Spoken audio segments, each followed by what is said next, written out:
Shalom. And I want to start off by giving all the praise, honor, and glory unto Yahweh, Bahashim, Yahweh Shai, Bahashim, Wachach Kodesh. Double honors to my teachers, the apostles and elders, a great millstone. And salutations to you, Akim, that's out there listening, pushing forward this word with truth and sincerity. And your few Akwat as well, that's listening with sincerity. All right, today, just coming back to you guys through the spirit and power of Yahweh, Bahashim, Yahweh Shai.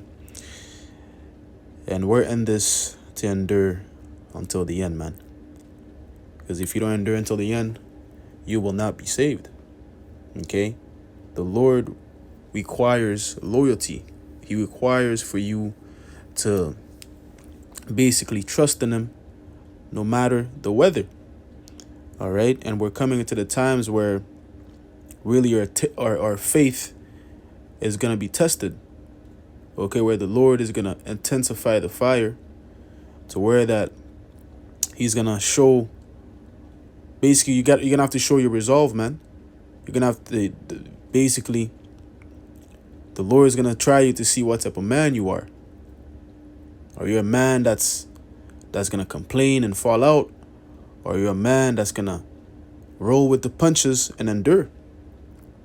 Okay, because as scriptures say, we haven't resisted unto blood yet. Okay. Right now, in a sense, we're being, you may say, slanders are being thrown at us right now. But really, people are not getting physical with us yet. Esau is not coming down with his troops, kicking down your door, right? Putting you in prison for the witness of Yahweh Shai, for the testimony of Yahweh Shai, right? These things have not come to pass yet. Right? But in the time where it comes, that's when, once again, your faith will be tested. Okay? Let's get this in Revelation. This is the book of Revelation 2 and verse 10. It says, "Fear none of those things which thou shalt suffer. Behold, the devil shall cast some of you into prison." And the devil is referring to Esau Edom here, the so-called white man, because he is the physical counterpart of Satan. So the time's going to come where he's going to cast some of us into prison, that he may be tried, you see? So that whole purpose of, certain brothers being put to jail for basically proclaiming Yahweh Shai is to what? For them to be tried. Like I stated earlier, your faith will be tested. The Lord is going to intensify that fire to see where's your resolve. What type of man are you? Are you a man of integrity? Or are you a man that's going to curse the Most High and then, fuck this, I'm tired of this shit. And then you just drop it. You drop the ball. Or are you going to roll with the punches? Right? Because, like it says in Ecclesiasticus, let's get that one real quick. It tells you how that acceptable men is tried in the furnace of adversity. Okay? And you being put to jail or in prison for the truth, that's adversity right there. Okay? This is Ecclesiasticus, the book of Sirach 2 and verse 5. It says, For gold is tried in the fire, and acceptable men in the furnace of adversity. Acceptable men is tried in the furnace of adversity, man. Where things are not going your way. Okay, where it seems like everything is against you. That's when you're really being tried and becoming acceptable in the Lord's eyes. If you come out, whole. Which integrity, when you go into that definition, it goes into being whole. Right? So back to Revelation 2 and verse 10 again, it says, "Fear none of those things which thou shalt suffer. Behold, the devil shall cast some of you into prison, that ye may be tried. And ye shall have tribulation 10 days. And this is not a literal 10 days. This is just a complete number. Okay, it could be 1 day, it could be 3 days, it could be a whole month, 2 months, 3 months. Whatever amount of time that the Lord deems is sufficient for you, that's what it will be. Okay? So don't put in your mind here this Esau is taking you and you're like, okay, so this is day 1, so there's 9 days left. No. The Lord is going to give you the right amount of days that's fit for your walk. Okay, that's fit for you. All right. It says, be thou faithful unto death. You see, that word faith comes in. So you have to be faithful unto death in that time, man. And I will give thee a crown of life. In other words, you got to endure until the end. No matter what. Even if Esau tries to torture you, doesn't matter. You still got to retain your integrity and your faith in the Lord, man. And we have different of our forefathers when they were tried, when they were basically, I'm thinking about in the book of Maccabees, the 7 sons and the mother, right? Where they were confined and they tried to force them to eat swine. They were like, yeah, I'm not with that shit. They chose death. They were tortured. Members were cut. Tongues were cut. Right? But they took it. Even Eleazar, in the book of Maccabees as well, Eleazar, right? When they were trying to force him to eat swine, he said what? He chose death rather, man. So, we always got to think upon these different accounts of our forefathers of how they conducted themselves and basically in times of trouble, in times where they were being tested, and use that. Okay? Because these things were written for our knowledge and understanding. All right? And of course, it's another thing, to speak about it, but when it's actually happening, that's when it's like, yo, this is it, bro. Shit, what am I going to do? Am I going to fold? Right? It's different when when you speak about something, but when you're actually in it, that's when it's time for you to apply what you have learned. If you don't apply it, then there was no point of you, reading and learning of these things. You really got to put these things into practice. That's what it's all about. We're not just learning these scriptures just to, okay, cool, you read it. Nah, you got to read it and then apply it to your life, live it. So when situations present themselves, you apply the scriptures so you don't fold. Right? Yeah, that's what it's all about, man. And once again, the time's going to come where Esau's going to come down, bro. So we got to get our minds ready. Let's get that one in 2nd Ezra as well. 2nd Ezra 16, because it tells he's going to come down as a madman. Okay? This is 2nd Ezra 16 and verse... we'll start at verse 68. But really the point, is at 71. Okay, actually, actually, the point is at 68 too, but, the one I paraphrase is at verse 71. But this is 2nd Ezra 16 and verse 68. It says, for behold, the burning wrath of a great multitude is kindled over you, and they shall take away certain of you and feed you, being idle with things offered unto idols. And this ties in perfectly with what we just read in Revelation 2 and 10. Because, it did say the devil's going to cast some of us into prison. And this is what this is also going into. Certain of us being taken away, and they're going to feed us being idle with things offered unto idols, meaning they could feed us whatever. When you're in prison, when you're in jail, you don't get to, pick and choose where you're going to eat, huh? What's on the menu today?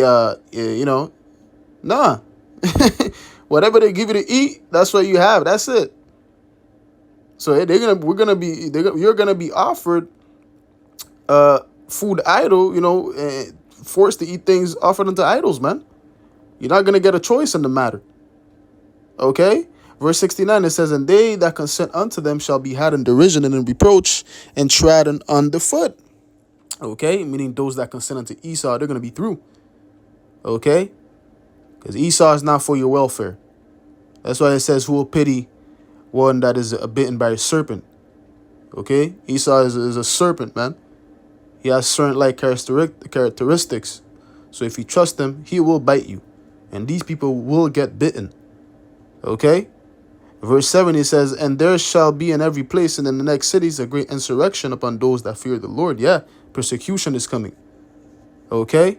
That's why we got to get our minds ready to understand that the times that we're coming into, man, yes, we're looking forward to it because, that means it's a step closer into the kingdom, but also it's going to be where the ultimate test of integrity and faith, man.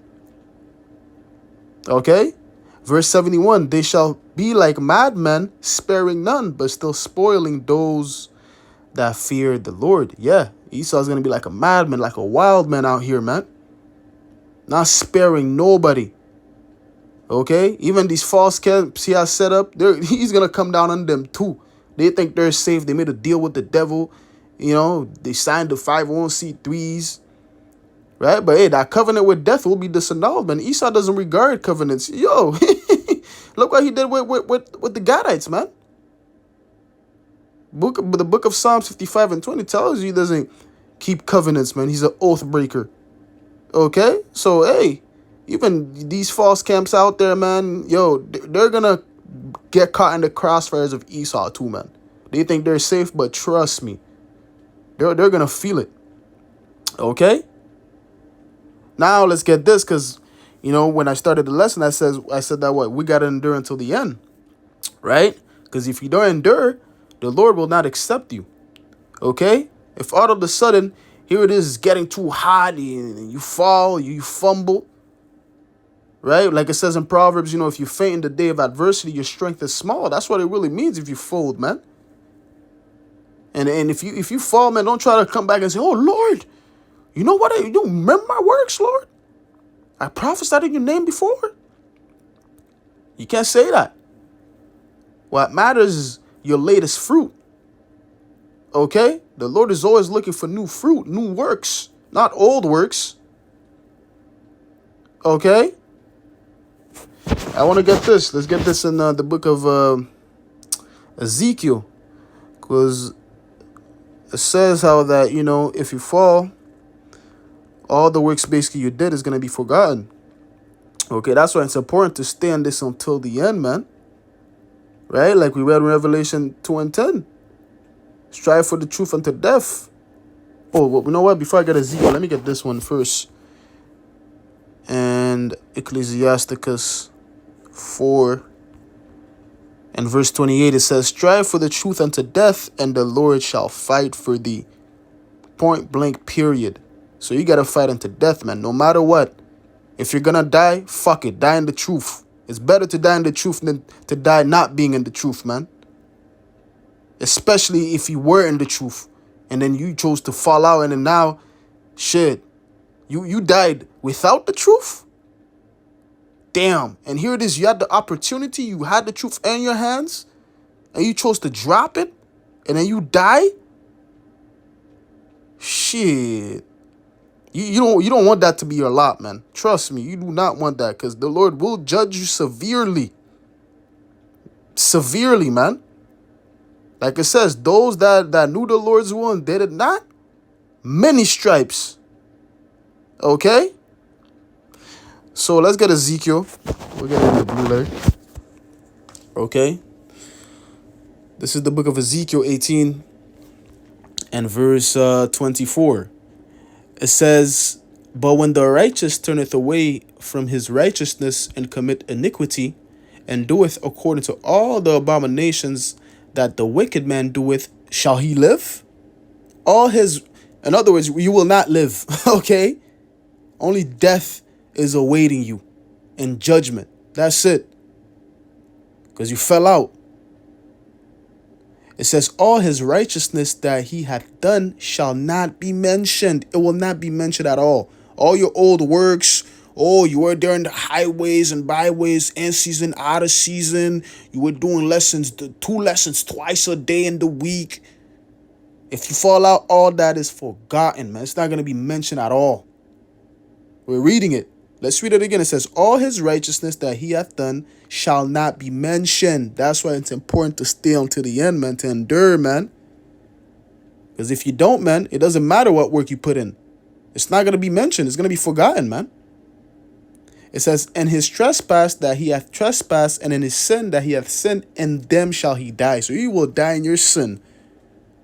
You're going to die, man. You don't want to fall out, man. You know, Jake think this truth is just a movement. It's a trend. They're not taking it serious. They're not counting the costs. Right? Yo, this is life and death, man. Real talk. This is life and death. Okay, we're reading it. It's life and death, man. So you best take this truth seriously. Okay? Now let's get this. In the book of Matthew 7, all right, and verse, let's see here.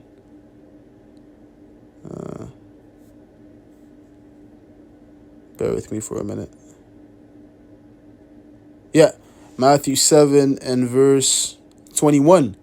It says, not everyone that saith unto me, and this is in the red letter, so this is Yahushai's words. If you go in the KJV, right, let's get it right here in the KJV. As you're going to see, it's in the red. Okay, so, yeah, as you can see, you know what? We'll read it in the KJV since we're here.